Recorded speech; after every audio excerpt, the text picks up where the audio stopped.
Երկրորդ առասպելը, որը նույնպես խոսում է մարդկության երկրորդ սկզբի մասին, երբ որ Աստված չարացան մարդկանց վրա, չհավանեց նրանց ապրելակերպը, վարքագիծը եւ այլն, ջրհեղեղ կազմակերպեց, Նոյի միջոցով կրկին մարդկությունը ծագում է, նրանք ոչնչացան, բայց ադամական լեզուն, ադամական ցեղը, ադամական մարդկությունը Նոյի միջոցով հանգրվանեց Արարատի վրա։ Հիմա ուրիշ զրույցներ են վարում, դա իհարկե շատ վաղուց վարվող զրույցներ են, որ Արարատը են Արարատը չի, չգիտեմ դա եւ այլն, բայց այնուամենայնիվ ինչու է Արարատը։ Ուրեմն դա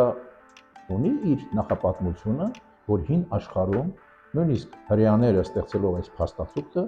չեն կարողացել շրջանցել Արարատի իսկությունը մի ուրիշ լեռով, մի ուրիշ սարով։ Նոյը որտեղից ստեց իր նավը, նրա նավը նավ չէր,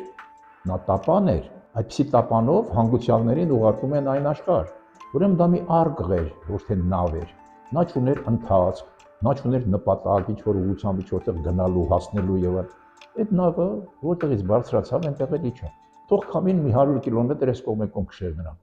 Ուրեմն նա որտեղից բարձրացավ, այնտեղ էլ իջավ։